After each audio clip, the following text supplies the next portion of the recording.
कथा का श्रवण करने से यह जीवन धन्य हो जाता है। याद रखें, हमारा जीवन में जो भी प्राप्त करना है उसके नारायण की अपरंपार कृपा होनी आवश्यक है। एक बार माता लक्ष्मी ने नारायण से कहा, हे नारायण, सभी लोग तो आपको भजा करते हैं इस संसार में, सभी नारायण नारायण नारायण श्री राम कहते रहते हैं, मुझे तो कोई भजता नहीं। भगवान ने कहा कि लक्ष्मी जी, मुझे नहीं भजता है कोई, भजता आप ही को है। उन्होंने कहा कि ऐसा है ही नहीं, मेरा नाम कहाँ लोग लेता है। उन्होंने कहा कि तो चलिए, चल करके एक बार हम लोग धरती पर परीक्षा ले लेते हैं कि सच्चे से ये भक्त लोग भजते किसको है। प्रभु चले आए इस धराधाम पर और आकर के एक संत के वेश में बहुत बड़े नगर में प्रवेश कर गए। वहां नगर का जो सेठ था उससे उन्होंने प्रस्ताव रखा कि हम यहाँ रुक करके 9 दिन भगवान का कथा गान करना चाहते हैं।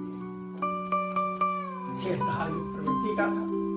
उसने कहा कि कोई बात नहीं महाराज जी, सारी व्यवस्था हो जाएगी, अपने यहाँ घर में ही संत जी को रख ली। और धीरे धीरे गांव में नगर में खबर हुई। खबर होने के बाद कथा की व्यवस्था हो गई, कथा आरंभ हो गया।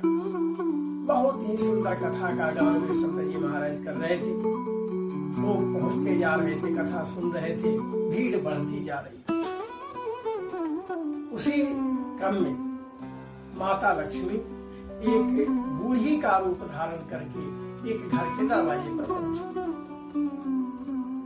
और उस दरवाजे पर पहुंच करके उन्होंने आवाज दी तो अंदर से एक युवती निकली। बुढ़िया वेशधारी माता लक्ष्मी ने कहा, मुझे एक गिलास जल पिला। उसने कहा कि अभी हमारे पास समय नहीं है। प्रतिदिन शाम 5 बजे से कथा होती है। एक बहुत बड़े संत आए हुए हैं, बहुत अच्छी कथा करते हैं, वहां जाती हूँ मैं। अब हमारे पास समय नहीं है, वो समय हो गया है कि कथा आरंभ होने वाली है। बुढ़िया ने कहा कि जरा सा जल पिला दो, उसके बाद चले जाओ। काफी आग्रह के बाद उसने कहा कि ठीक है, आप जल पी लो, इसके बाद मैं जाऊँ। एक गिलास जल ले लाई और जल पिलाई।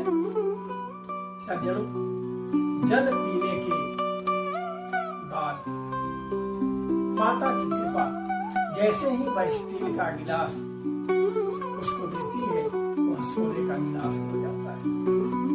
और अब जैसे ही सोने का गिलास हो गया, वह युवती उधर जाने की बात छोड़ी और इससे प्रार्थना करने लगी कि ऐ बुढ़िया, आप यहाँ रुक जाओ, अब भोजन कर लेना, इसके बाद जाना।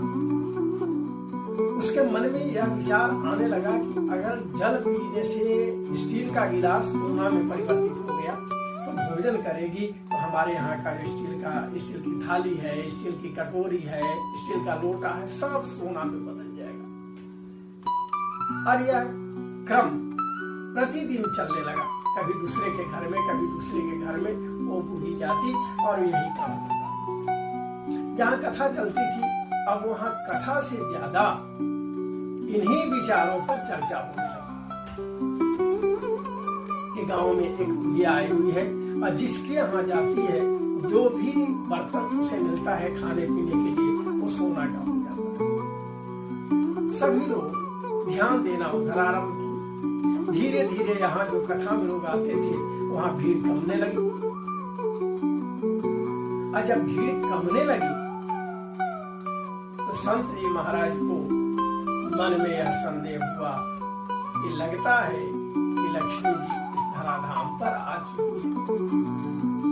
जो सेठ कथा की व्यवस्था किया था, वो पहुंचा उस बुढ़िया के पास और कहा कि ऐ बूढ़ी माता, हमने क्या बिगाड़ा था आपका? हम तो इतनी सुंदर कथा भी करा रहे हैं अपने नगर में, फिर भी आपने मेरा घर क्यों नहीं ऐसा किया, मेरे यहाँ क्यों नहीं जल ग्रहण किया, मेरे यहाँ क्यों नहीं भोजन किया।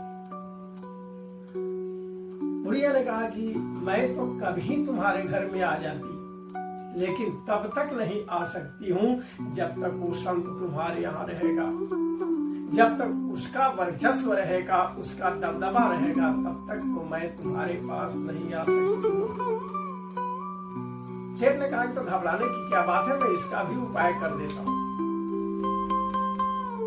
अगले दिन महात्मा जी से उसने कहा, महात्मा जी अब यहाँ से अपना बोरिया बिस्तरा हटाइए, धर्मशाला में व्यवस्था हो गई है आपकी, आप वहीं जाकर के रहेंगे। संत जी ने कहा कि तो 3 दिन तो कथा शेष ही है, अब यहाँ आप क्यों हटा रहे हैं। उन्होंने कहा कि मैं कुछ नहीं जानता, बस हटाया तो हटाया, आप वहां चले गए।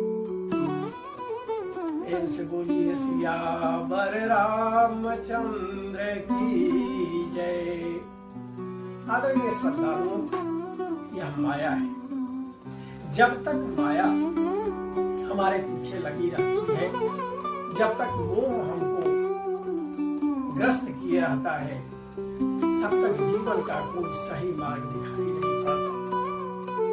और इसके लिए सही मार्ग ढूंढना हो, सबसे अच्छा साधन है सत्संग का, सबसे अच्छा साधन है भगवत कथा श्रवण का।